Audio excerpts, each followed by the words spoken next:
America Iran की फिर युद्ध की आशंका। ये देखिए, ये बहुत बड़ी खबर है। अमेरिका ने मध्य पूर्व में अपनी तैनाती बढ़ा दी है। ट्रंप ने यूएसएस जॉर्ज बुश को मध्य पूर्व भेज दिया है। 5 दिन में मध्य पूर्व पहुंचेगा अमेरिकी युद्धपोत। लेकिन सवाल यह है कि क्या जो अमेरिका है वो इस युद्ध को आगे बढ़ा सकता है, क्योंकि कहीं ना कहीं डोनाल्ड ट्रंप के हाथ साल 1973 का जो अमेरिका का युद्ध कानून है उसके तहत भी काफी बंधे हुए हैं।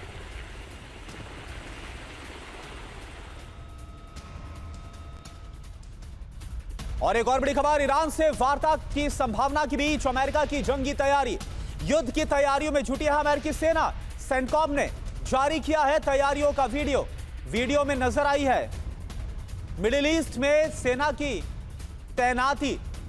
तो देखिए, सेंटकॉम की तरफ से यह वीडियो जारी किया गया और देखिए दोनों तरफ से अगर हम देखें तो दबाव बनाने की कोशिश की जा रही है। एक तरफ इससे पहले हमने आपको IRGC का वीडियो दिखाया जिसमें मास्क फोर्स दिखाई गई, और एक तरह से कैसे अपर हैंड यानी कि जो IRGC है पूरी मजबूती के साथ उसका ब्लॉकहेड बना हुआ है स्ट्रेट ऑफ हॉर्मुज में, वो दिखाने की कोशिश की गई। दूसरी तरफ सेंटकॉम की तरफ से अमेरिका की तैयारियों का यह वीडियो ईरान के खिलाफ।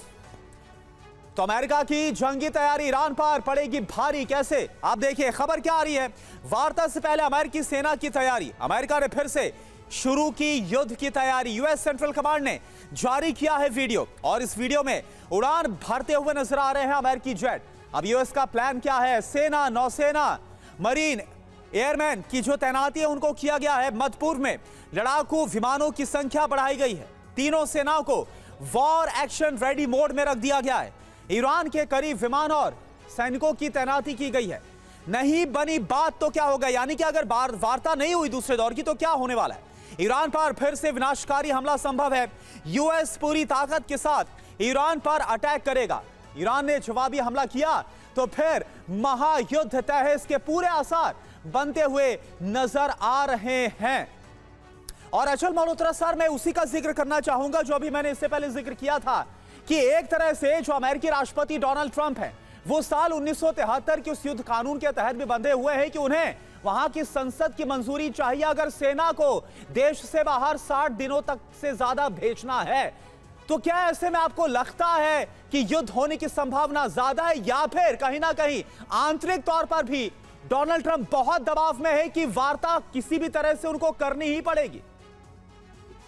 जी नमस्कार। देखिए, पिछले दिनों के जो कुछ दिनों के हालात हैं उससे तो ये लग रहा है कि डोनाल्ड ट्रंप जो हैं इस वॉर से किसी तरीके से बाहर निकलना चाहते हैं, और वो ऑलमोस्ट डेस्परेट हैं कि जो ये बातचीत का सिलसिला चलता रहे और कोई ऐसे इसमें से नतीजे निकल कर आए जिससे वो अपनी ग्रेसफुली इस वॉर से बाहर चले जाएं और दुनिया में अनाउंस करें कि जीत उनकी हुई। और उनकी डोमेस्टिक कॉन्स्टिट्यूंसी को तो वो शुरू से ही बताते आ रहे हैं कि उन्होंने ईरान की नेवी खत्म कर दी, एयरफोर्स खत्म कर दी, उनकी न्यूक्लियर कैपेबिलिटी कैपेसिटीज को निस्ते नाबूद कर दिया। लेकिन ऑन ग्राउंड भी ऐसा कुछ तो ऐसा निकल के आना चाहिए जो टेंजिबल हो, जिसके दम पे वो ये कह सके कि हमें आगे इस वार को आगे नहीं बढ़ाने का कोई फायदा नहीं है। फैक्ट ऑफ द मैटर कि इतनी ये जो सेकेंड राउंड में जो इन्हें फेलियर मिला, जो जिस तरीके से ईरान ने डट कर अपनी एक पोजीशन ली और उसके बावजूद इन्होंने कोई एक्शन नहीं लिया, बल्कि ये इंडिकेशन दी है कि सीज़फायर को और आगे बढ़ाना चाहते हैं। हालांकि उनके जो स्पोक्स पर्सन उन्होंने कहा कि कब तक बढ़ेगा ये प्रेसिडेंट डोनाल्ड ट्रंप का डिसीजन रहेगा। तो इस तरह की बातें उनकी तरफ से आती रहती हैं, नरम गरम। एक तरफ वो बातचीत की बात करते हैं, दूसरी तरफ से वो स्टोरेज में भेजने की बात करते हैं। अभी भी वही नरेटिव, पोस्चरिंग सब वही वैसे की वैसी चल रही है। बट आपको ये मुझे लग रहा है कि ये बहुत बड़ी बात है कि बातचीत के लिए ईरान का पाकिस्तान इस्लामाबाद में ना आना और अड़े रहना, और उसके बावजूद कोई अभी तक मिलिट्री एक्शन नहीं लिया। बहरहाल हम सब देख ही रहे हैं कि ये जो वॉर शुरू हुई थी उस पर टारगेटिंग क्या थी, पहले ऑब्जेक्टिव एम्स क्या थे, इनके फोकस जो था इनका टेरिटरी पे था, रिजीम चेंज पे था, न्यूक्लियर प्रोग्राम पे था। अब ये दायरा इस तरफ समुद्र की तरफ आ गया है। तो पहले ये लड़ाई इकोनॉमिक वॉरफेयर से शुरू हुई। ईरान ने प्रेशराइज करने के लिए इसे ब्लॉक किया ताकि अमेरिका पे प्रेशर पड़े। अमेरिका ने काउंटर जो ब्लॉक किया है वो मुझे लगता है काफी नेगेटिव है।